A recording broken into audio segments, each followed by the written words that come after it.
episode of the Book Fix podcast, the podcast where we fix lives one book at a time, spooky edition. I'm your host, Cheli. And I'm your host, Yajaira.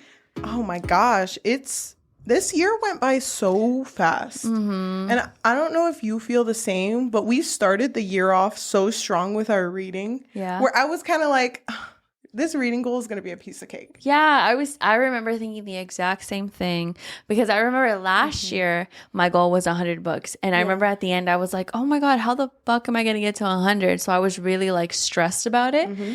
And at the beginning of this year, 2023, I really thought that I would be ahead of the game. Me too. I thought that I would be like, I'm going to be done super early. Mm-hmm. Especially because we have, 2 episodes per week, but we did start off the year very strong. But for me personally, it kind of hit like a lull around April, March. Yeah, I felt April, it. June. I think for me it was more July because I felt like I read a lot during the summer because this is the first year I've read for myself outside of the podcast. Mm-hmm. Like books that we don't talk about here, I was able to read. Mm-hmm. But my goal last year was 100 and I barely made it. Yeah. Like I literally read 10 volumes of a manga the last day of 2022. Yeah. And that's how I made it.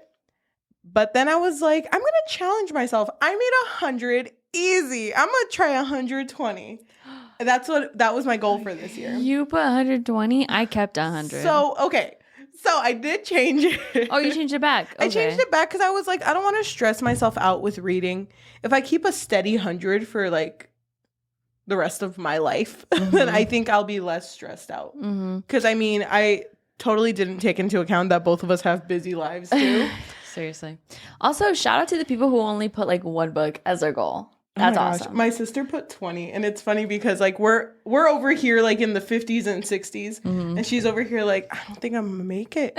I don't think I'm gonna make it. 20 is a lot, but I get it though, because that's a very realistic goal for someone who doesn't read as often. Yeah. So again, I did pick 100 books. I'm at 55, which is so funny because on Goodreads, it tells you how behind you are. I know. 21 books behind schedule. Damn. Is this the most behind you've ever been? Yeah. Dang. You know what you have to read then? You have to read the prequel to The Last Ronin that came out recently. Because it counts as 5 books. Really? Yeah. And it'll be... and if you wanted to talk about almost there. Because I was going to read those after we finished our spooky reads. But currently I'm at 67 out of 100 and I'm 9 books behind. And I'm very stressed because I don't know if I'm going to make it this year. And I'm not going to push myself last minute to make it. If I don't, I don't. Yeah, I was kind of feeling the same way because I don't want to get burnt out either. We have a strict schedule for the podcast, of how many books we need to get done for the year, obviously. So I want to prioritize those books above my personal reads. Yeah, me too. I don't know. But then I get sad because I look at my personal reads and I'm like, I'm so behind. So, yeah. As soon as we finish these spooky books too, because at first I was like, okay, I can finally read this book that I bought and this other one that I really wanted to read that I've been holding on to. Yeah. But then we have to read for the month of November and December. Yeah, because we're a month ahead, or we try to plan a month ahead. Hold on, pause. I'm going to turn on these lights. If you guys are watching this, we have ghost lights that we didn't turn on. Hold on. Okay, go ahead. I'll just let everyone know about that time we met Tahere Mafi the first time at the book signing event that we went to. I remember I asked her, as someone who writes books, what is your favorite book that you're reading? Or what are you I think I asked her, what are you currently reading? She told me that as an author, you don't really get time to read because you're so busy creating. And she was like, and I miss it because that was the reason I started. I started because I read, but now I don't read. Yeah. And I was like, wow. And then I'm thinking about us because we are reading, but at the same time, we're not reading. We're not really reading for us, personal. I mean, some of the books that we pick are ones that were already in our TBR. It just happened that way. But I know that for me, at least I think it was around March or so, or maybe it was February. I really wanted to get like at least a good chunk of my physical copies done. Me too. But that's not happening. It's not happening for me either. Unless we just like, if I were to go in a cave and just read for a very, very, probably like maybe I need to just a month. Quit my job. Down. Oh my God, I didn't even think about that one. I love that we give good life advice. Honestly, can you guys support us on Patreon? I know. Please. We're really gonna make it with that one. Okay. But today, not saying we don't like the books we read, but I will be honest, I miss romance so much and I cannot wait. It feels like we've been doing this for a lifetime. I know. Doesn't it? It's because it's been what, 2 months of horror, thriller, a little bit of mystery. So yeah, it's been a long month. It has, but it's been very fun, very spooky. I will be honest with you. The other day, I was driving back here so that we could film. And while I was driving, I did have to call my sister because I started thinking about the one book that we talked about. I think it was last week. The one with the bathroom. Oh, we need to do something? That scared me. I have not stopped thinking about it since we talked about it. Really? I would agree. I have not gone to the bathroom. Not once. And I got rid of our bath, actually. Yeah. Yeah, that one was definitely unsettling. It's funny because talking about it with you, I was like, shit, this is a lot. Mm-hmm. And then even going through some of the passages with you, damn. Oh my God. But today, different vibes, but also kind of similar vibes. The Devil Takes You Home by Gabino Iglesias. You have a summary. Yes. So I did write a summary for this. It's going to be semi-spoiler free. So if you guys hear it and you're interested in reading it, we would say go read it and then come back because we're going to hella spoil afterwards. Okay, so The Devil Takes You Home is about Mario's life turning upside down when his daughter Anita is diagnosed with leukemia. Unable to pay the hospital bills or keep up with the hospital bills, Mario is desperate enough to kill a man for money. After that, though, his daughter eventually does die, and he's so sickened with grief that he falls deeper into the life of crime. Oh, that is a very, very good summary. I do want to read the review someone wrote in the front of the book. And this is by Stephen Graham Jones, which I feel like we've read one of his books. I think we super familiar. have, yeah. But he wrote Some Nightmares. He wrote The Only Good Indians. Yeah. That one's really good. So he wrote, Some nightmares you wake from just leave you in an even worse nightmare. And then Gabino Iglesias holds his hand out from that darkness and takes you home. And that, like, I read that and I was like, ooh, I don't like the cover and I don't like how that makes me feel. So this is like one of the most disturbing covers I've seen in a while. Why? Because his eyes. Oh my gosh, hold on, guys. Look at that bitch's eyes. Look at his eyes. If you're an audio listener, imagine a face with eyes. Like, I can't. It's just a white silhouette and then black eyes. Yeah. I don't like that bitch. Is that supposed to be the devil? I don't know. I thought that was supposed to be him. And then, like, because there's also, like, a black cloud. So it kind of looks like someone's standing over him, too. So, it's the devil. And there's also a bird back there. I'm scared because birds aren't even real. Don't like... You know, I haven't actually seen a bird since I was a kid. So where are they at? Did you hear that birds are going extinct? Yeah. R.I.P. That's why it's scary. R.I.P. But that's what you get for shitting on me. You remember those fears of when birds would go over you and you'd just be like, oh my God. That was literally me today. We went to the beach and there was so many freaking seagulls going over us. I was just like this, my hand above my head, just like, nope. No, please. No, not today. Please, God.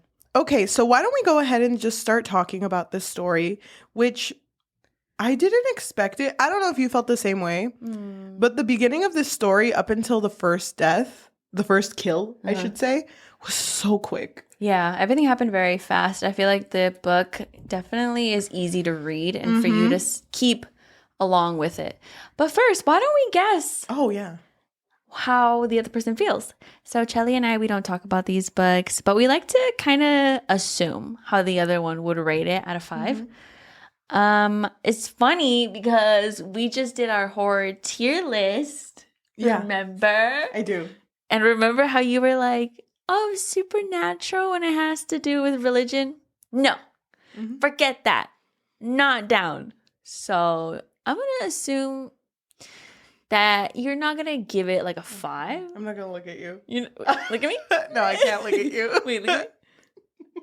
You're going to give it a 4. Oh my God. You think I'm going to give it a 4? I don't know. I can't tell with your giggles. I think you're going to give this I don't know. Cause like I see our future and I see us in a in a what's it called? In a rocking chair? I was gonna say a wheelchair, but yeah, in a rocking chair side with our books. Yeah, just and you're not gonna all of a sudden close your book and be like, do you remember The Devil Takes You Home? Oh my gosh. Slay. Okay. So I think you're gonna give it a 3. Okay. Just by the pure guess, no thoughts behind that. Just vibes alone. So this book starts off so like just in the moment, and it's like, oh, my 4-year-old daughter Anita has leukemia. Mm-hmm. And they feel like at first they're hopeful, but you can tell that Mario, our main guy, is like super angry because it feels very like they're not being heard.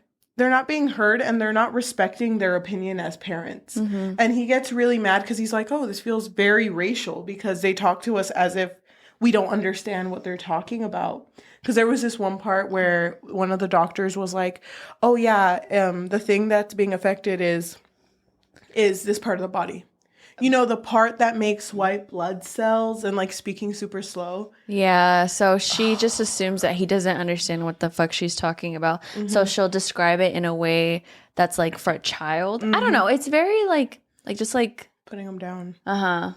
And they even talk about their daughter, Anita, as like an interesting case. It's not even like, because they had said that there's a 98% chance of survival, but she's the 2% that's dying. Mm-hmm. It's like, yeah, so interesting, Isn't right? That fascinating? Oh my God, like most kids survive this, but yours, And then they offered like more help, but it was like, yeah, but you have to pay all these like bills and stuff. But I know you can do it, right? I know you could do it. Didn't they want her to do like this study? Yeah, because they knew she wasn't going to make it. So they were just going to see how far they can get in research with her.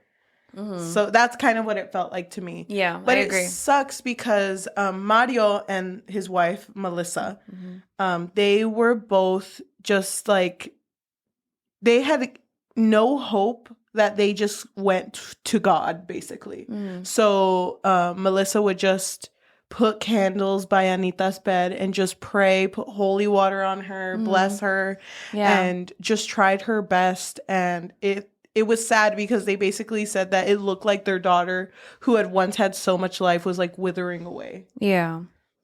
And of course, the hospital bills are just racking up. Mm-hmm. And so doesn't Mario recall an old coworker named Brian who told him like, hey, hit me up anytime, life gets too hard, because I think he started selling drugs or something, and Mario knew that.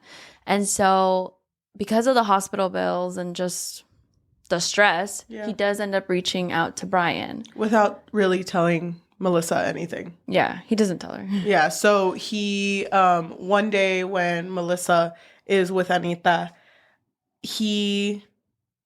Mario goes to meet Brian, and Brian's like, all you gotta do is get rid of this man. Yeah. Gives him a gun, and he's like, you just let him get to his door, shoot that bitch, and leave.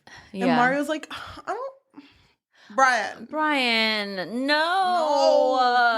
All reloading the gun and checking it and polishing it. Brian! Ready. He's like, I've never even held a gun. He's like already like fucking like 3 bottles. There's like targets all around them. He's like hitting every. I've never done this, Brian.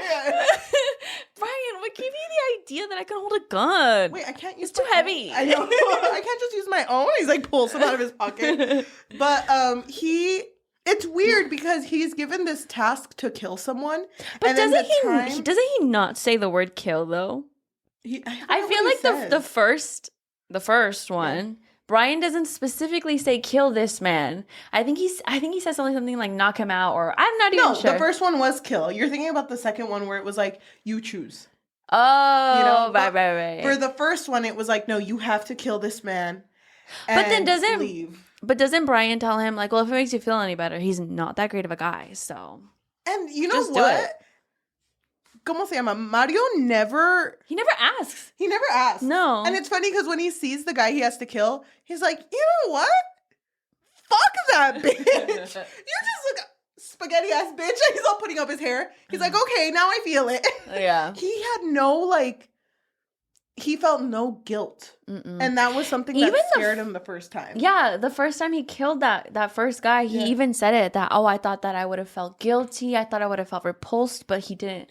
I think he had so much pent-up anger from everything that was happening with Anita because she's so little, so innocent, that to him, seeing someone who maybe deserved to die, not being sick or, not having any health issues, that's why he was so angry. Yep. And... when he killed the first guy, I want to bring this up because I don't know if it's important, but do you remember when he shot him and the body fell to the floor and he talked about, like, it's very gory. He talked about what the head looked like, and he said it looked like maggots had already been eating him from the inside. Yeah, I do remember that. Mm-hmm. Was that important? I don't know. I thought it was just like a little hallucination. Okay, I'm glad you said it like that because that's kind of what it felt like to me too. Mm-hmm. But I don't know. You know when people do something and their adrenaline just starts pumping and it's just like you're super hyper aware? Yeah. I felt like he was in that moment because he left immediately, but he also like observed everything. Like he was like, this is what the door looked like. This is what he looked like. This is how it felt. And then he left. Yeah. And when he left, I think he was already in his car on his way out. And there was a lady who was looking at him that looked like she didn't have eyes. Mm-hmm. And there's like this, there's this creencia, a belief in like Hispanic culture that when you're about to die, you see someone. I've always said muerte. It's always been muerte, right? Yeah. But they use a different term. La huesuda? Don't they bring that up, don't they? Yeah, I think that's her, like all the different names. Yeah, they have different names, yeah. I would just say muerte, too. Mm-hmm. They call her huesuda because she's bony as fuck. But, that's so fucked up.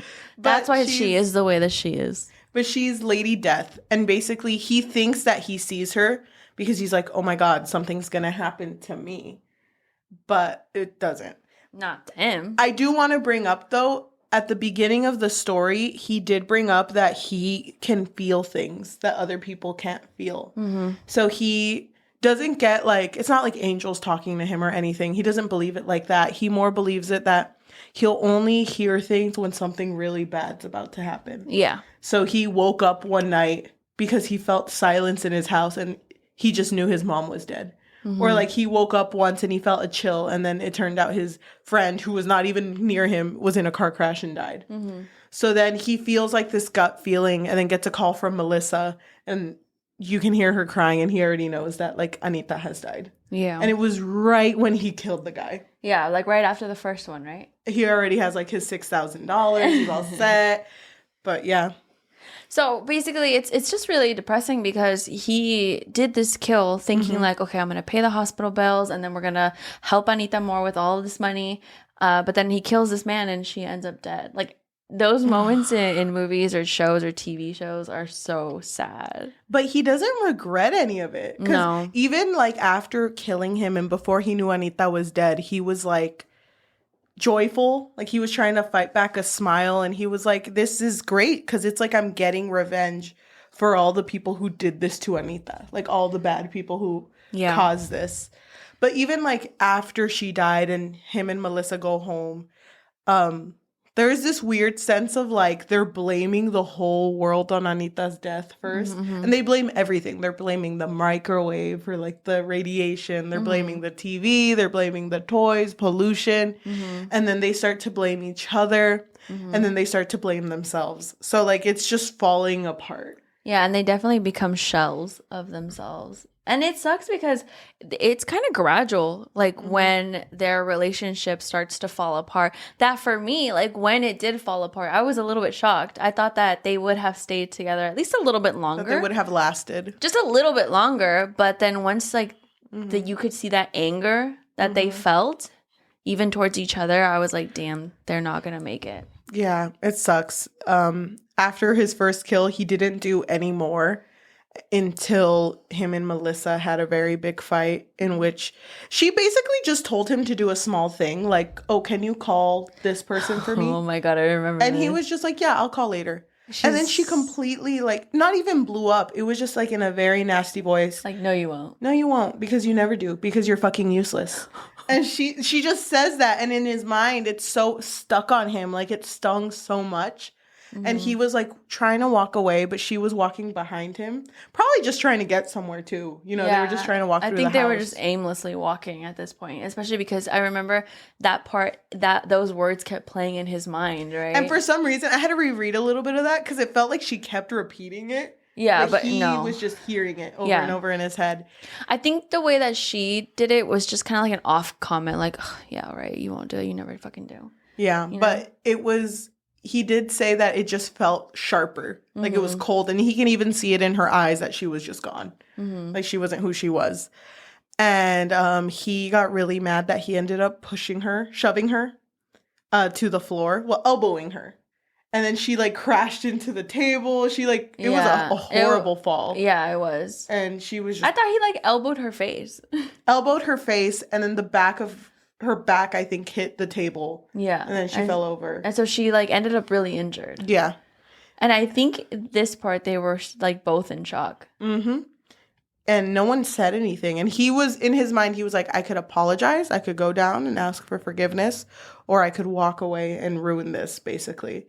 And he chooses to walk away and lock himself in the restroom. Mm-hmm. And then later when he comes out, he figures out that Melissa locked herself in Anita's room and is just crying. Mm-hmm. And then when he goes to sleep on the couch, wakes up the next day, he sees a letter from he sees a letter from his wife, Melissa, who has left him. And she wrote something in the letter. I don't know if you felt the same way, but when something sad was happening and they would speak in Spanish, I was like, God damn. Yeah. Yeah, I love the amount of Spanish that was in this book. And I love that they didn't translate everything. You know what I mean? Mm-hmm. It says, don't come looking for me. And then at the end of the note, it says, the thing that held us together is now food for the worms. They were talking about Anita. Yeah. Damn, that's so sad. I'm thinking that she wrote it in Spanish. I'd like to believe it because I was thinking of what that would translate to, and that shit hurt. That, like, it stings more in Spanish for some reason. Translate in Spanish. Isn't it like lo que nos juntaban, or no, how was it? Lo que nos juntaba ya es comida para los gusanos. Yeah. Yeah, and I'm like, fuck. That's really sad. Don't call her that. What did you say about my daughter? I know. Wait, that's horrible. You know, I'm not even gonna joke about that. He was already unstable, and she was too. And honestly, they weren't helping each other. Mm-hmm. You know what's kind of funny? The two stories we're talking about this week are very similar. I just noticed that. I thought about that in the car when I asked you, "What are we filming?" And you said both. And you said both of those. So I wrote a summary, and I was like, "Wait a minute, hold on, wait." And it's very similar in the way where they couldn't help each other. Yeah. Because in this story, Melissa and Mario can't help each other. Mm-mm. After Melissa leaves, Mario's like, you know, thriving. He's doing so good. Well, he falls apart. Oh, right. Sorry. You know, and he's sorry, just like, I was trying to be hopeful. And, you know, he's just going around his house, just drinking everything. You know, he's drinking water, he's drinking Gatorade, he's drinking all the liquids, and he's like, no, I thirst for blood. So this so he turns into a vampire. Yeah. So this is Twilight. Actually, this is how Twilight starts. No, Edward's beginning. He basically is filled with like so much. Why'd you put my name? Because I circled something. Wait. So he's basically filled with so much hatred and like animosity towards the world. He's like, I have to take it out on everyone else. Like, he's not, at this point, not blaming himself for what happened to Melissa. He's just like, I need to kill bad people in order to make up for this. Yeah. And so then he has like a very dissociative moment where he sits down and grabs a book and just starts reading it.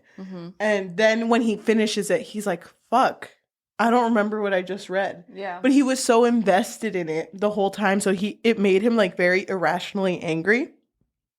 And I thought it was funny because it's the Cormac McCarthy book, The Road, that he was reading. Oh, I did highlight that too. And he chose a line from the book that says, "You are either going to have to find some other way to live or some other place in the world to do it in," which is very like relevant to him because it's like, I can no longer live how I used to. I fucked it up with Melissa and Anita's gone. So his whole world is literally apart now. How'd you feel about that being his motivation? That gives me the vibes of that one person who like wanted to assassinate someone because they read a book. Oh my God, yes, I do remember that. I feel like reading, someone who has read The Road. Damn, I get it though. But I kind of wish that he would have just maybe gone to therapy, maybe apologize to Melissa, you know, like maybe do something in a healthier way. Can I say, as someone who hasn't read The Road, but having you and a sister who is very passionate about the dislike they feel towards The Road, I don't know much about it, but I do know that a bunch of people see themselves in the main character because they're like, I would do that shit. I would do that shit. I would do anything for my son.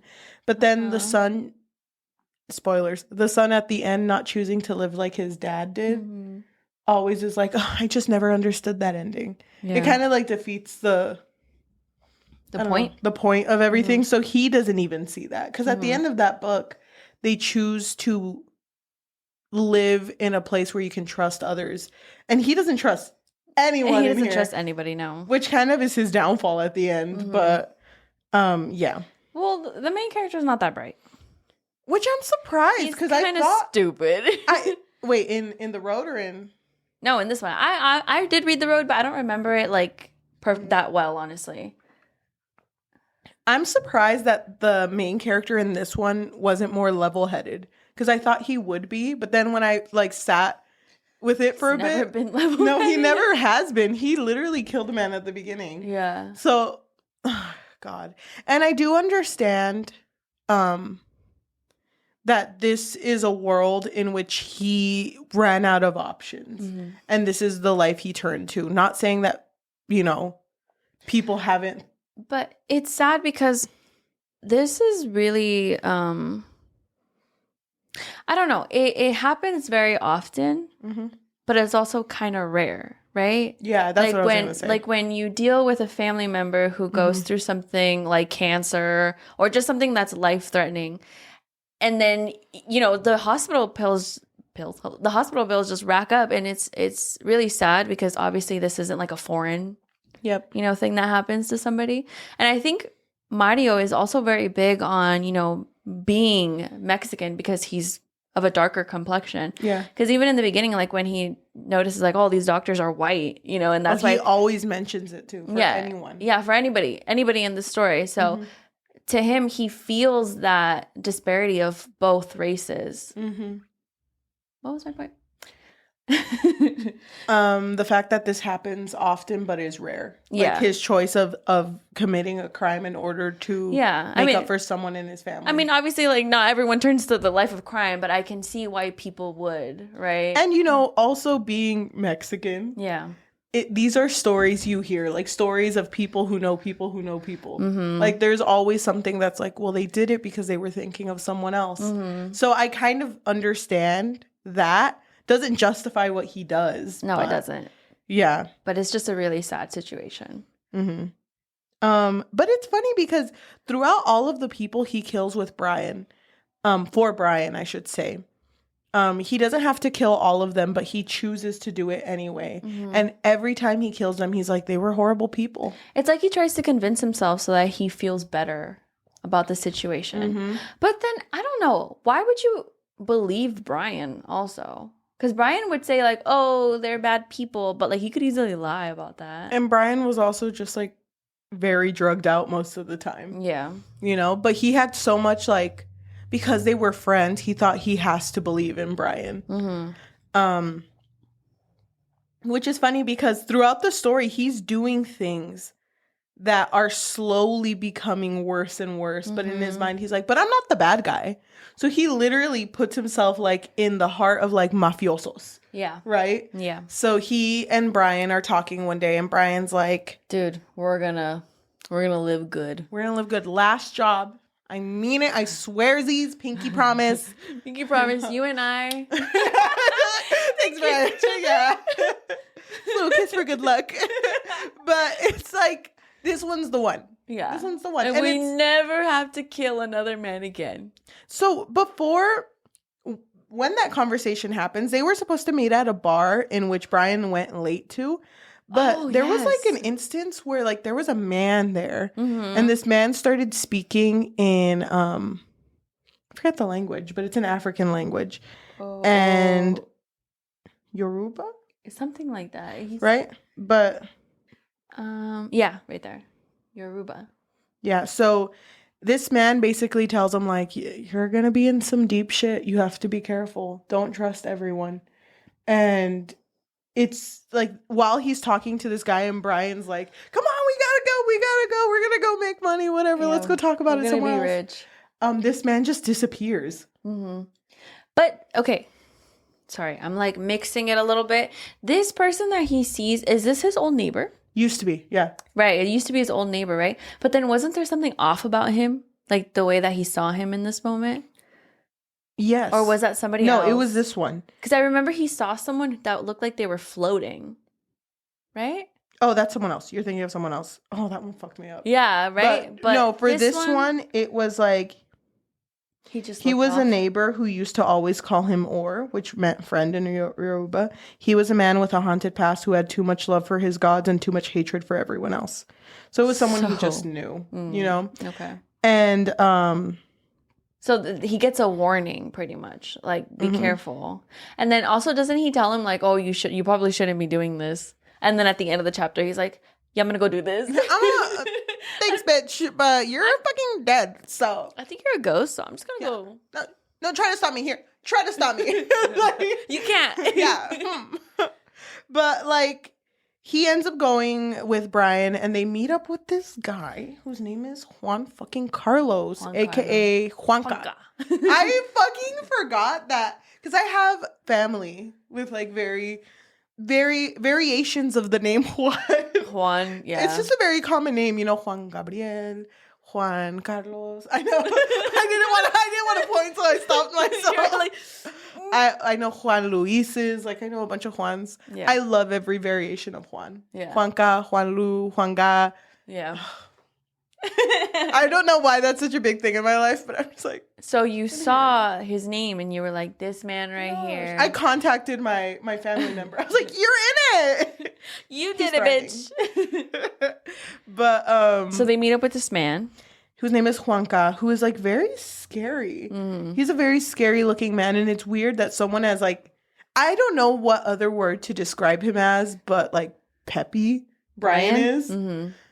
Like Brian is more welcoming. So Juanca is like, who the fuck is this bitch? Brian, who's he? Yeah. And then Mario talks in Spanish to him. And I fucking love this part because he talks in Spanish and he's like, I'm here to help. I'm here to help and I'm going to do the job right and I'm going to do all this. And then Brian's like, oh, don't speak Spanish too fast. Yeah, because he can understand, but not no when it's really fast. No entiendo. ¿Qué dijiste? No. He's like, mi nombre es Brian. Brian. I know, he's just everything he knows. ¿Dónde está el baño? ¿Dónde está la biblioteca? Nailed it, right? He's like all on Duolingo. He's like, hold on. Oh my gosh. But basically, they are told. Juanca is like, he's not sure about Mario at first. He's not, but then after hearing how Mario talks, he's like, he's one of us. Yeah. He's that bitch. Yeah. I vibe with him. So he basically tells Brian and Mario that there is this big like drug cartel thing where they have to move drugs, but also like kill a lot of people. They have to intercept a shipment of drugs before it reaches Mexico, I believe. And so intercepting it and just killing all of the witnesses will make sure that they're like okay, right? Because Juanca tells Mario like, oh, well, what do you think that all of these people just know how much money they have? And interceptions apparently aren't like super uncommon. So he thinks that they'll be fine. They'll be rich and they'll be fine. And the amount of money that they're being offered is $2 million each, which actually they don't ever say dollars. It's just 2 million each. So I'm guessing it's pesos. Yeah, right. I think so. Yeah, I would have asked straight out. Wasn't it $200,000? No, it was 2 million. They said 2 millones, and I was over here like, oh. If I was Mario, I'm already there. I'll meet you guys there. Already killed everyone. I'm just waiting now. No, he says 2 millones, 2 million. And then it's just like not that. And if I was Mario and I misunderstood it, I'd be like, oh, you mean I didn't? Wait. I already bought my yacht. Like, what do I do? It's different now, the way that pesos work. I know that inflation really fucked it up. Really fucked it up. Yeah, it really did. Shout out inflation. It's really bad right now. I think it's like 30 to a dollar now. It used to be 10, right? Yeah. Anyway. I'm sorry. They're talking about money. Hold on. So, I want to talk about one thing. The guy, the neighbor, dead neighbor that Mario saw that talked to him, before he had disappeared, he also said, be careful for the bad things she sent me. And I didn't know who they meant by she, if they were talking about La Huesuda or like Anita. Anita, yeah. And I just assumed it was Anita. I assumed it, and so did Mario, because he was like, wow, 2 people watching over me, my daughter and my cool-ass neighbor. Right? Because that's what he thought. Cool-ass neighbor. Yeah. I don't know. I just wanted to bring that up, because that felt very like helping him, but at the same time, like a warning of death. Yeah, you know? but I wish these warnings of death wouldn't be so goddamn cryptic. Like, can you just tell me what's gonna happen? Can you just like, if you're all knowing, can you just like let me know who to watch out for? See, I think he misunderstood it. I think Mario misunderstood, because it says $2 million, unless they were splitting it between them 3. What's that? Oh, do the math. Carry the 7. I'm just kidding.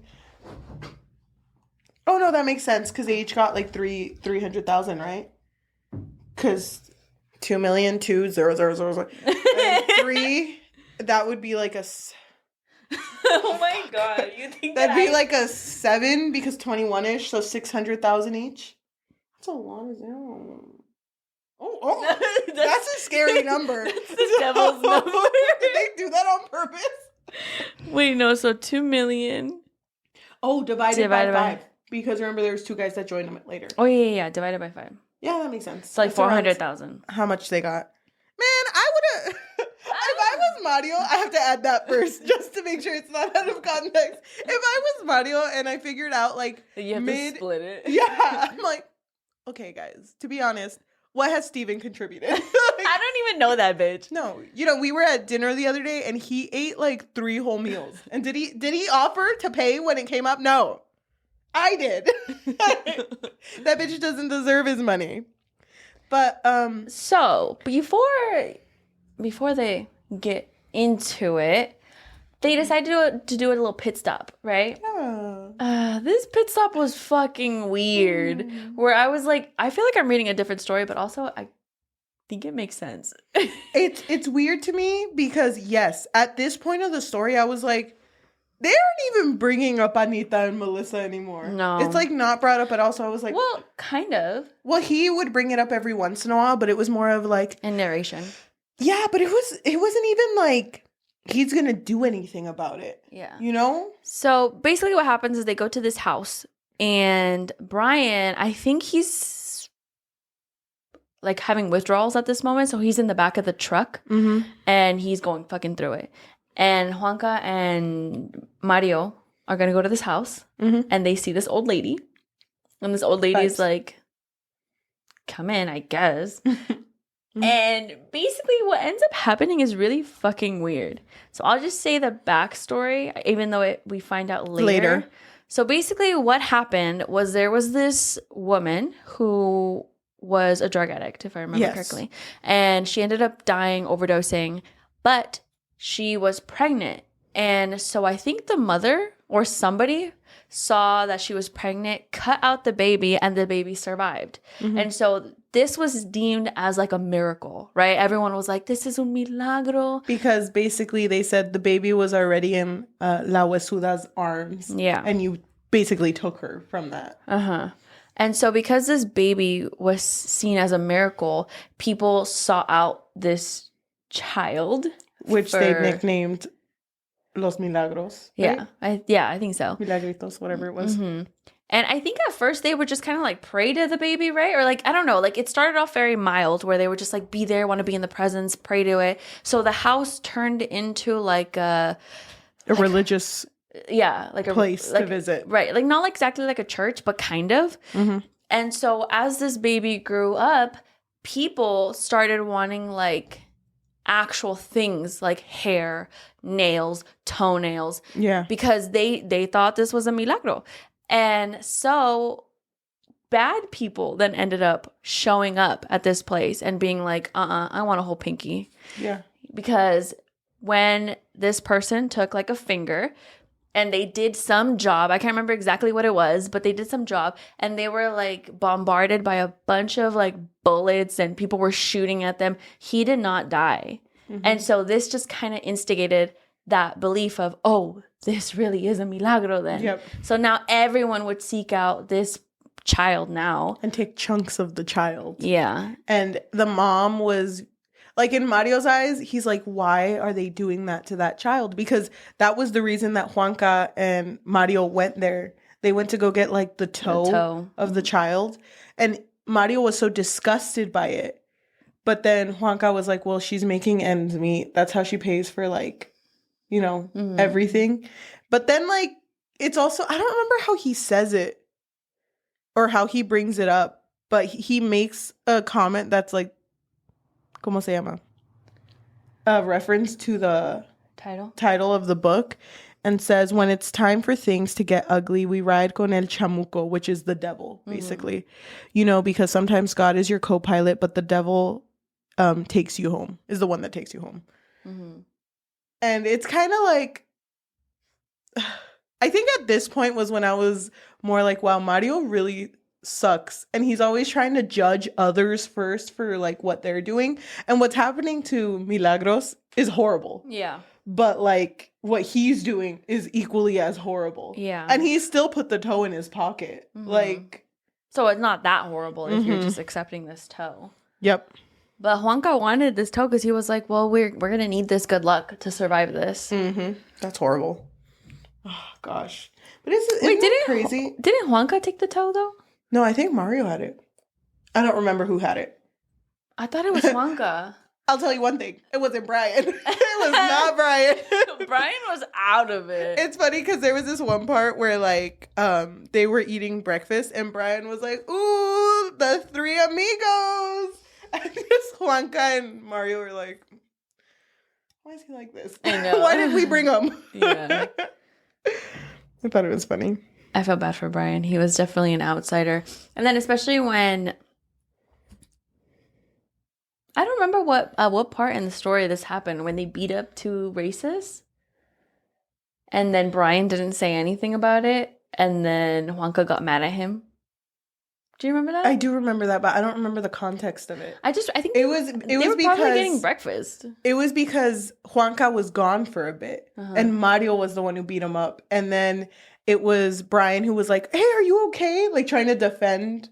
I don't remember why he was trying to help the other people, but Juanca was like, "I leave for 2 seconds, and like 2 people are beat up." Yeah, and I think they had brought up because Mario beat these people up, but they also had a child, didn't they, with them? Or something like that. I don't remember. But I know Brian did not have their back. And then that was around the time where Juanca was like, keep your eye out for that one. Like, you're not supposed to trust everyone when we do things like this. So I wouldn't really trust Brian. Yeah, so because Brian didn't help out and he kind of just allowed these two racists to say shit to Mario, Juanca kind of like pulled him to the side and said, can you really trust someone? Oh, no, can you really trust a drug addict? Mm-hmm. Like, really? Like, look at him. He's having withdrawals. Like, he's going through it. Yep. Yeah, that was right after Milagrito. Mm-hmm. God, I know they were going to go do a terrible thing, but just really 3 buddies just on a road trip. They were going from friends. Austin, Texas to Mexico. That's a big-ass drive. Yeah. I wonder if they got close. They didn't. Just to let you guys know. Spoiler alert, they did not. Okay, so the Milagritos thing happens, and then after Milagritos, they end up in Juanca's like home or family home with the mom, right? Yeah. And there they meet the person they're gonna work under, which is Don Vasquez, right? Yeah. Scariest man alive. I would say, hands down. Because even like you see someone, you're gonna work with them. Mario's like, oh, pleasure to do business with you. And even Don Vasquez is like, it's no pleasure to know a man like me. I'm like, damn. Oh, yeah. He did say that. And then he even translated it in English for Brian. Mm-hmm. But he was like, I don't know. They basically gave him a rundown of what's going to happen. And throughout this whole rundown, even just talking about it, Brian's so like incompetent. Mm-hmm. Like you can already tell like to not trust this man. And I even think, I don't remember who it was. Someone comes up to Mario and tells him like, Brian's gonna kill you. Mm-hmm. Yeah. But then remember, Mario was like, it kind of feels like Juanca told them to tell me that. Yeah. Like he started to have doubts. But then he started overthinking it and then just started piecing things together, because there was even a moment where they were staying at a hotel and Juanca was like, you and Brian gonna sleep on the sofa bed. I'll set it up for you guys. Mm-hmm. And then while Mario was coming out of the shower, he heard Juanca talking to someone who was most likely his wife. And he says, he hears 3 bricks.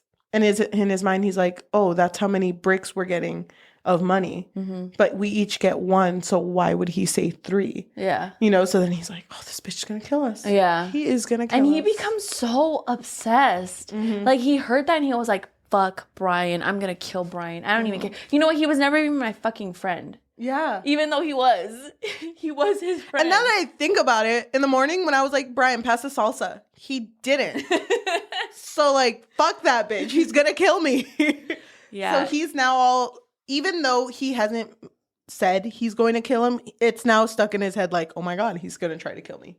But doesn't he? No, but I remember, because I listened to the audiobook, I remember when he said it, it happened so fucking fast, where he was like, I'm going to kill him. No, I'm going to do it. You know what? Fuck that bitch. Should have gave me salsa, bitch. I don't know. This story, there's a lot that goes on, because there's also someone named La Reina, right? Try to remind me how La Reina comes up. I really don't remember how she first shows up. But she's dating Don Vasquez, right? Well, it's presumed that they're dating. Yeah, they think that they're dating. But La Reina is like the one who has the vision of Brian killing Mario. So it's like, right? She has like the little premonition about it. Uh-huh. But whatever. They're all getting set to do this interception of the drugs. They hire a bunch of other people to do it with them, and then Juanca's like, okay guys, we finished this, 200,000 goes to each of you. Mm-hmm. And they're like, chill. And Brian's like, yeah, hell yeah. And then Mario's like, fuck Brian. Fuck Brian.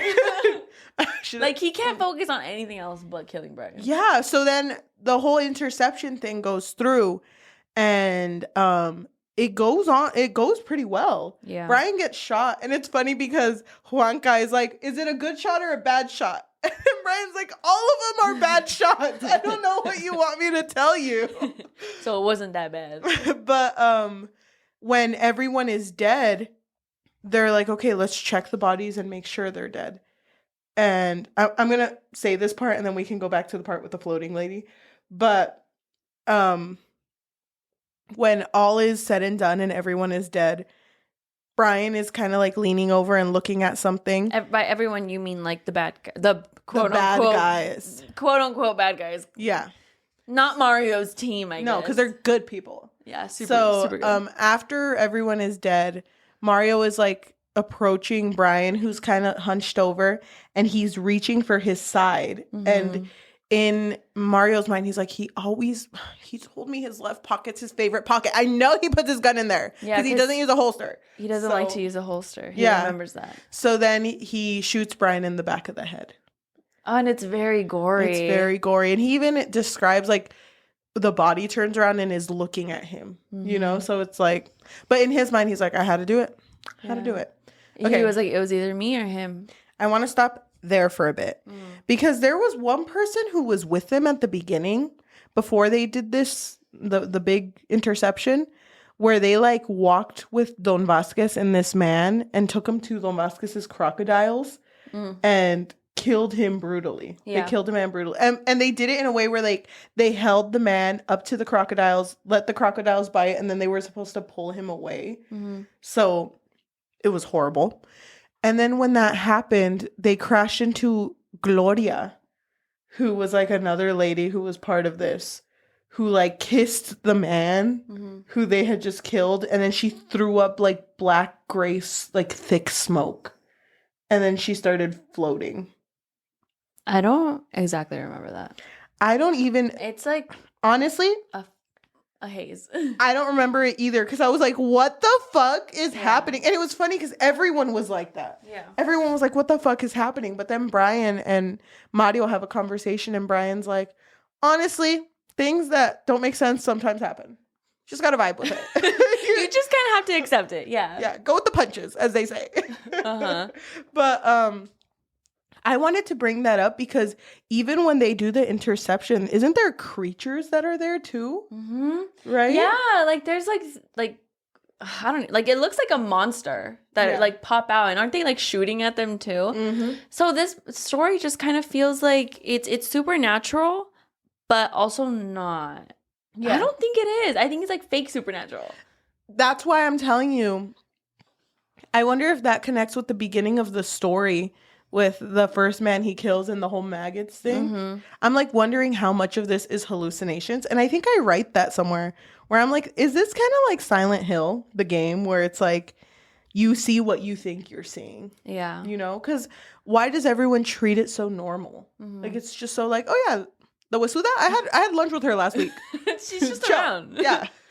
She was like, I'm gonna kill you. And I'm like, slay. So okay, thank God I have bills to pay. I know. Thank you. But like, no one questions it, but whatever. They finish the job. Brian's dead, and Juanca comes and is like, you killed him? You know what? Good on you. He would have done it to you, so it's good that you did it this way.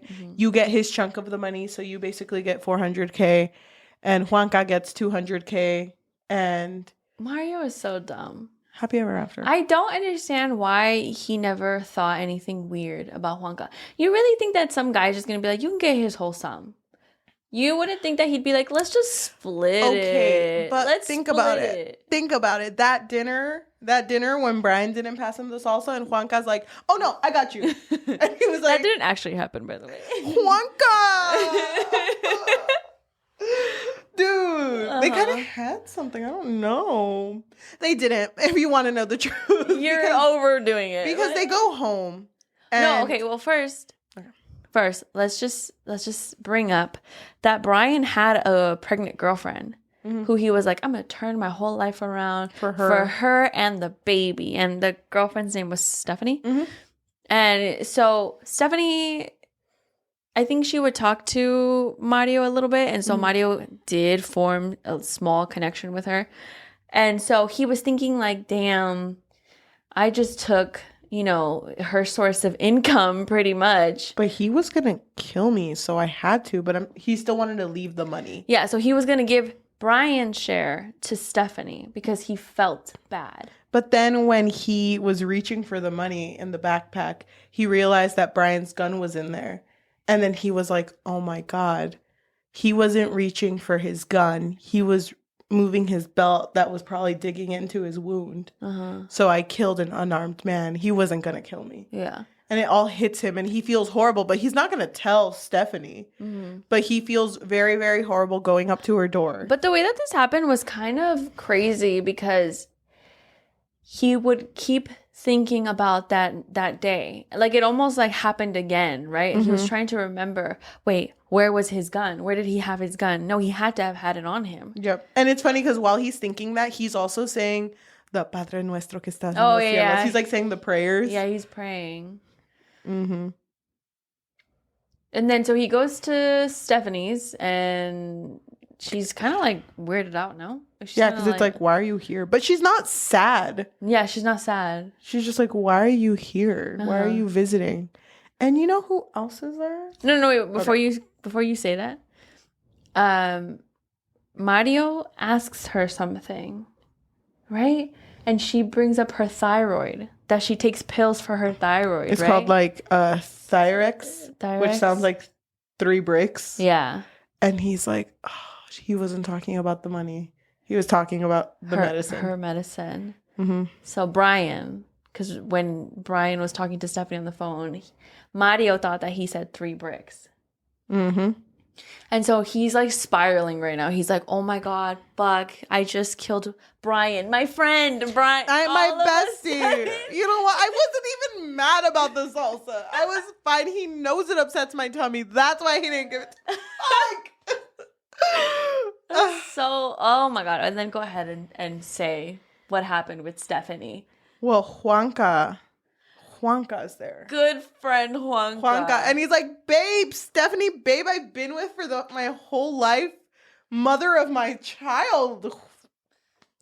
Wait, what? Right? Because isn't that his kid? What? It is? Yes. I didn't get that part. What do you mean? Where does it say that? Well, he walks in because they're together romantically. I thought that she was just cheating on Brian. I thought that was his child. Maybe I misunderstood it. But I'm pretty sure. Well, whatever. Yeah. Fucking they Wonka were using is there, Brian. Towel around his hips because he just got out of the shower. Good for him. Ripped. Yeah. I don't actually And know. Mario's like, oh my God. Mario's like, take wait. my share too. Mario's like, wait, I get it. I get it. I get why you did that. Yeah, fuck Brian. No, but it's basically now revealed and assumed that the only reason Juanca was like putting all those stuff about Brian in his head was because he just wanted Brian out of the picture. And then I think Stephanie shoots at Mario. Because Mario was gonna shoot Juanca. Yeah. But Stephanie was standing behind him and she shoots him. And it's like, babe, you did the right thing, babe. Love that you shot. It was either me or him, and you saved me. Yeah, I was so scared, babe. You really saved me. And then, yeah, they end up shooting Mario. And, like, it's weird because throughout this whole, like, adventure that he had going to this... Yeah, his great grand adventure. His journey with his buds. Throughout this whole thing that happened, he kept, like, looking at Melissa, his ex-wife's Facebook page to see if she would update or anything. And it was weird because didn't it seem like he thought that after this one thing he did and after he had the money, he'd be able to get his life back? It's weird because I was getting frustrated with Mario throughout the story because he would talk about Melissa as if he still had a chance with her. Like as if nothing bad happened between them. Like he'd be like, oh, when I get Melissa back. Not really accepting how they left things off, like why it went wrong, you know, that whole like elbow in the face or whatever. Even if it wasn't on purpose, like she was still really hurt. But he regretted it though. I don't care. And I remember he kept like, but I regretted it. He was just delusional. And so to me, the way that he would narrate Melissa was just kind of annoying. And then at the end when he was like thinking, oh, Melissa, I just want to call Melissa. He calls Melissa. Yeah, at the end when he gets shot, instead of calling 911, he calls Melissa in hopes that she'll answer. And for some reason, it feels like he's like, yeah, she'll answer. She'll answer. That's my Melly. Yeah. But she doesn't. And then he just dies. But before he dies, What does he see? Oh my gosh, hold on. Because I don't want to lose this. Okay. I'm just going to... I don't know how to screenshot. I'm just going to look at it. Wait. I'm going to do something that's so old. Just remember the page. No, I'm not going to remember. Hold on. Oh. He sees the about the author page when he dies. It's like... he sees a shadow creature that has morphed into something blue instead of black. It stands over me, but it is much smaller than I'd expected. Then from its center, a figure coalesced into something gray, solid, and recognizable. An elephant with a tutu doing a pirouette. Slay. I closed my eyes Slay for a was second. not in the book. It was. And then I opened them and looked up, ready to see the face of God. But it's not. But it's not, though. But that's how it ends. And I do want to bring up, before anything, on his drive back with his bestie Juanca, before he knew about the betrayal, he's like, Juanca, can I call you Juanca? He's been calling him that the whole time. He's like, we just killed a whole bunch of people together. Can I call you Juanca? Yeah, I guess. But it's like, is Don Vasquez and La Reina actually like together? Because I thought he was with someone else. Like, I thought that was... And then he's like, oh, bestie, Mario, he's actually with Gloria. You know, the lady who kissed and threw up smoke? Mm-hmm. Yeah, he's with her. And she has El Chamuco in her, which is the devil. But then it's, like, weird because Mario doesn't even question it. He's like, oh, my I knew there was something off. I knew it. But then he thinks, like, sometimes it gets inside people. El Chamuco. The devil is everywhere. Mm-hmm. So, like, it's crazy to me that everyone in this story is like, it's the devil. Mm-hmm. I knew it. It's muerte. It's anything. They're, like, so... Yeah. But I get it, though. Unfazed. Because it's definitely in, like, our culture. No, it is. I know. I think if my extended family was in this, we would also be like, El Chamuco. I knew it. I knew it. Oh, I hate Wednesdays. Mm. Yeah. So, that's how it ends. How did you feel? I kind of felt like I knew he was going to die, but I wasn't 100% sure how it would happen. But I wasn't shocked. I really was not shocked when it turned out that Stephanie and Juanca were together. Mm. I wasn't shocked because I had a feeling that Juanca was doing something to get into his head. Because, again, Mario's not the brightest. No. And so when that happened, I was like, God damn it. I thought they would have been besties for life. I thought he would have been like, wait, Steph. Don't shoot him. Yeah. He's my friend. Wait, I changed my mind, Steph. We had a heart-to-heart. It's a Chamuco, Steph.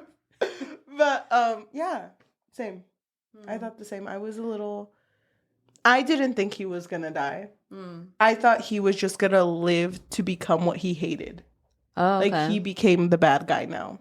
Because he always had this weird, like, self-righteousness. Like, I'm better than others. I'm doing this for my daughter. And then all of a sudden, nothing's for his daughter anymore. Not even the original money he got for his daughter was for his daughter. Yeah. And because he's, like, so in this, I don't think he ever paid his medical bills. I don't think so either. And it's weird that the wife just kind of left him with that responsibility to pay them. But, I mean, I don't blame her. But it was just, like, that was never handled. You're over here talking about a new life and being a changed person, but you're just as bad as everyone else. I was really sad when Brian died. Yeah, I felt really bad for him because he meant well, even if he was a little unstable. But I don't know. There are people like Brian that get stuck in very shitty situations and do horrible things, but are never really going to get the time of day because, like, he was just someone who was easily stepped over and very replaceable. Yeah. And Juanca saw the opportunity of using Mario to get rid of him, and that's what he did. Coward. Couldn't even do it himself. I mean, Juanca?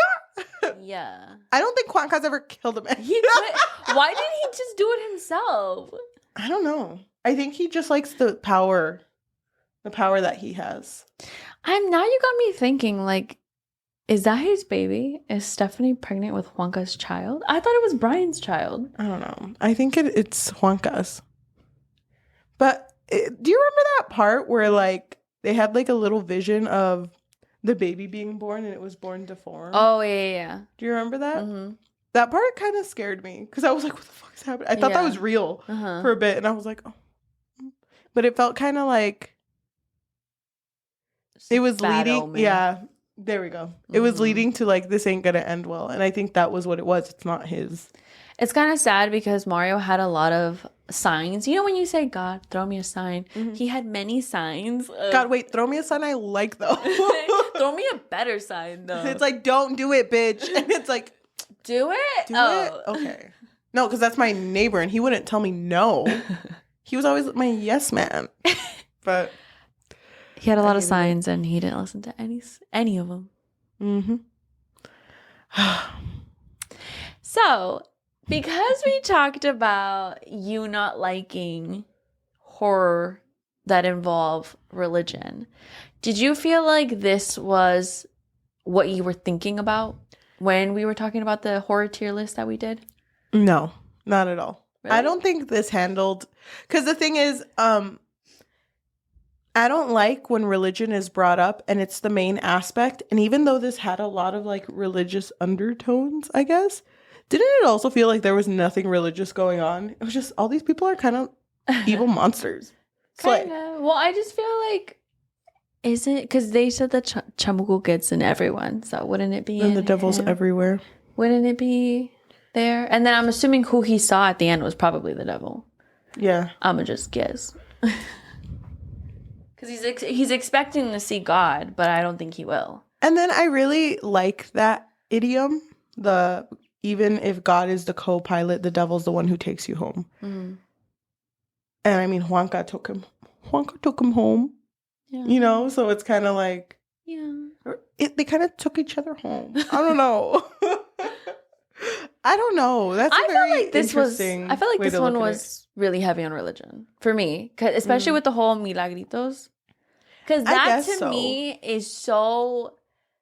Of course, people would excuse this with religion, right? Like tearing this poor child apart, because they think like, oh my God, it's a milagro. Mm-hmm. Like that's what I was thinking. It's funny because I think it's because I didn't grow up in like Catholicism, which is very. Oh, yeah, you had a different one. Yeah, so you probably see it very connected to religion, but that wasn't my upbringing. Yeah. Mine was very different. So I just see it more of it's creencias that people have. I get it if you're viewing it like that, because it is very like Catholic based, where there's always something that's like a sign of God and we have to take it because, that's what helps us. Mm-hmm. So, okay. Yeah. I mean, then again, seeing the bad omens everywhere, like with the blackened eyes or the floating person or the neighbor, like there were so many signs that he got. And I feel like that would be something that would be like in a religious story, Yeah, that's true. I guess what took me out though, and the reason I did not enjoy this read, was the fact that these three amigos just went on a huge ass road trip. And I'm like, just be there already. I don't want to see you eat chilaquiles 6 times. And that's kind of what took me out. It wasn't even any of the religious parts. It was like, there was so much filler in these chapters. I wish they would have just done the milagritos and then the crocodile and then the last thing. Mm-hmm. But for some reason, it felt so fucking long. And then I completely forgot about Melissa and Anita, unless he like checked the Facebook stuff. I felt like he was so obsessed with talking about Melissa. He would always be like, but when I get her back, though, which is definitely going to happen. Yeah, but it was so different from the whole leukemia story that we started with. Yeah, no, I get so that. It felt so separated to me. And I was like, this man is so far gone. He doesn't even remember the reason why he started this. Mm-hmm. Now he's just doing it to do it. Yeah. So it didn't, I don't know. It didn't leave a good taste in my mouth. I didn't really like any of the characters at all. And like overall, I think I'd give this like a 2. Really? Yeah. I feel like I really enjoyed this story. Even though... You did. Huh? I'm glad you did. Oh. I thought you said I'm surprised you did. I feel like I agree with you, though. I do agree that there was a lot of filler that happened. Like, for me, when the whole crocodile thing happened, I'm still not even 100% sure what the hell happened. Yeah, like, or what that even is supposed to mean. Like, it was just like to show that Don Vasquez and Juanco are people filled with vengeance. Because remember, Mario is like, you could shoot a man. If you feel like you're angry at him, you can stab him. You can even stab him more than one time. Oh, I remember that part. But why? Like, there's no point to do that. To do all that, yeah. And then fucking Brian is like, theatrics, bitch. That's why. Yeah. But yeah, that was the point. But even then, it's like, why did you sit me through them eating desayuno and then doing this? Yeah. So I do agree with you, because when I started the book, I was into it. And then it kind of hit like I don't know, a part where I was like, okay, I don't really want to get into this story anymore. No. And then I thought about texting Cheli, like, hey, if you're not feeling this story, we don't have to do it. Because sometimes we do that. But then I was like, no, you know what? I'm deep enough where let me just keep going. And I think you said, because I think I texted you, like, how far are you or something? And you said, like, oh, I'm halfway through it or something like that. I don't remember. So I was like, okay, fine, I'll finish it.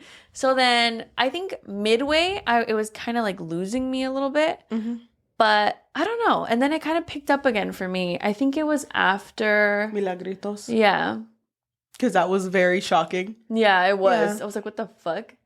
But overall, I think I did really enjoy this book. I don't know if I would read it again, but I feel like I would recommend it because it's very unsettling. And I like seeing a story where someone is so desperate to, at first it was to, help their daughter, that they're willing to do anything. Yeah. But then he like lost himself through it. And I just feel like it could have been done a little bit better. But overall, I did enjoy it. I'm still kind of torn on what I want to give the book. I think I'd give it like a 3.5 maybe, though. Leaning higher. Yeah, like maybe, like I want to say even maybe a 4, like around there. You know what? Oh, go ahead. Just because I did enjoy it overall, even though it pissed me off when Mario was so stupid.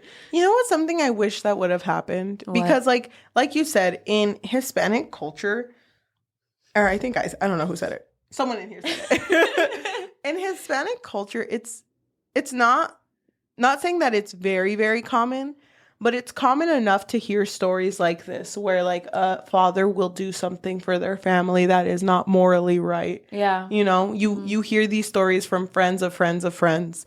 It feels like that to me. Right? Where it's like, oh, and then he received this bad omen, but then he didn't listen to it. And then look at where he ended up. Yes. There's a lot of that in Hispanic culture. I kind of wish, because there's that, and then there's, for example, like my family, and I think your family does the same thing. When family members need money, it's like, okay, guys, let's go sell platillos, let's go sell arroz, frijoles, and some carne. Yeah, and then that's how you raise money for like someone's hospital fund or something like that. Yeah. I kind of wish that he had checked the Facebook one more time, like he did at the end. And would have seen like, oh, raise some money for like the medical funds for Anita. To be like, oh, I could have just. Wait, you're like, telling me? GoFundMe? I could have just made tamales? Oh my God. I wish you would have seen like, oh. Like other options. I'm like a bad guy, aren't I? And then dies. I wish he would have had that little like, oh. And he had it with the Brian thing. Because he felt guilty. He did. But then he didn't feel it at all with the Melissa thing. He was just kind of like, oh, here I go, God. I'm ready. Never committed a sin. Oh. Don't look at the Brian one. Those don't count. I said I'm sorry. I don't remember. But I feel like that's what happens to people. Like they get so... They're more and their morality gets so warped that he doesn't see himself as a bad person. Isn't it kind of funny though that these are the people, like Juanca is a very good example of it. These are the people who are the most religious. It's always like that. Yeah. And the fact that Juanca's like, no, it makes sense. It's the devil in all of us. That's why we're like this. And it's like, no, you need therapy. It's not me. It's the devil. Juanca. Can I call you that? Can I call you Juanca? You suck. Like, no, they don't take accountability for what they're doing. It's just like, no, it's just like that. Yeah. That's just how the world works. Life. Yeah, we've all done bad things. I mean, might as well. Amen. Okay. I agree 100% with you. I just feel like it's always the worst people who are always trying to justify their actions with religion. And it's like for someone like Mario to be like, no, I'm not bad God, I swear. I'm a but nice you're over guy. here like fucking basically working for mafiosos. Like, hell no. I think also just the fact that the way that this was painted as like, oh, this is the last thing that we're going to have to do and then we're all good. We're all going to live very lavishly. Yeah. Which I don't think they have enough money for that. No, because 200,000, I think that's not even enough to cover the medical funds of his chemo stuff. He didn't even have insurance, which that's just as bad. Yeah. So, I don't know. I don't know either. Thank you so much for everyone who's listening to us in audio form, whether that be Spotify, Apple Podcasts, Amazon Music, or anywhere you get your podcasts on. Thank you so much. If you can leave a rating of 5 stars. 5 stars. That's not a lot to ask for, right? No, I don't think so. And if you can leave a review too. We're already all set up for our spooky books. We're reaching the end of October. So... And I never thought I would be so excited. I know. It's funny because I don't know if you felt the same way, but it was like, okay, I love romance, but it was just like, okay, romance, yeah, fake dating, arranged marriage. I think we should start like adding more of a variation, not just romance. That was kind of our goal for the beginning of this year because we had like, okay, let's start with arranged marriage and then we'll read this.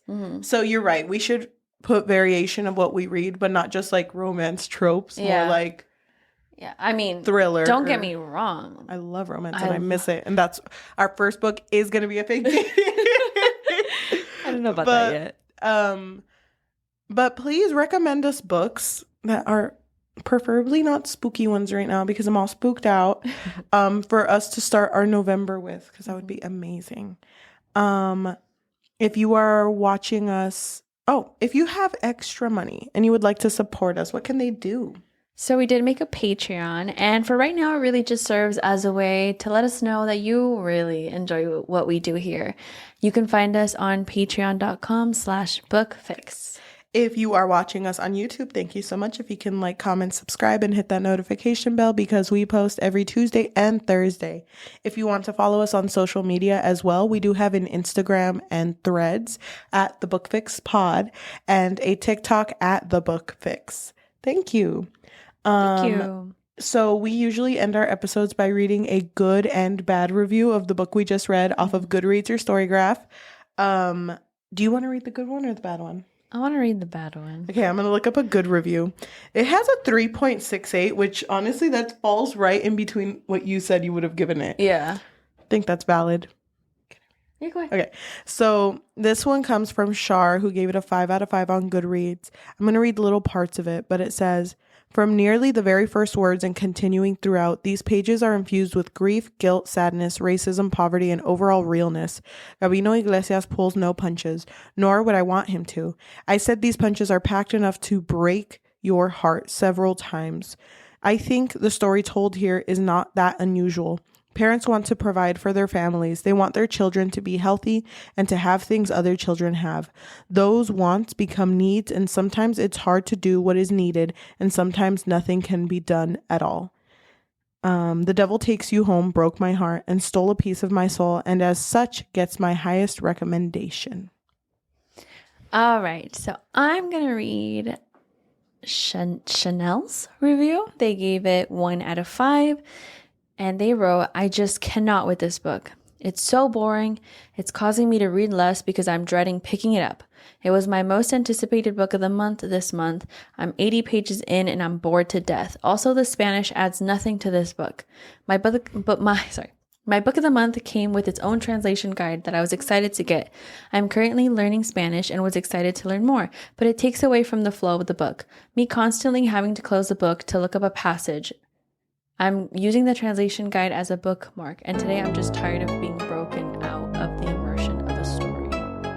Thank you so much for listening, and we will see you later. Bye. Okay, we don't usually talk about our reviews, but that review, I didn't really like it either. I don't agree. Like, I feel like books can have other languages in there, and we have to look it up. You just have to look it up. It reminds me, you haven't watched the One Piece show yet, right? No. someone talked about the main actor who plays Luffy. His name is Iñaki. And they were like, oh my gosh, I really love that they just let him use his accent. And it's like, bitch, that's how he talks. Oh, you don't want me to use my accent? Okay, here. It's like... Yeah, that's how he speaks. That's what that gave. That's the energy that gave me. That review gave me the ick. Yeah. Because, okay, valid if you don't want to take the extra step and figure out what the author is saying within, you know, that sentence. But at the same time, if you really want to get the whole, like, vibe of the story, then you are going to have to use a little translator. And it really doesn't take that long. No, it doesn't. And I feel like we've read books that use 2 languages. Yeah. Where we're just like, okay, gotta look it up. And that's pretty much it. Like, it's not the end of the world. Use Duolingo. But I mean, it's fine. It's fine. Okay, so okay. Thank you. See you next time. Bye. Bye. Love that they let him use his accent. Ugh, I hated that.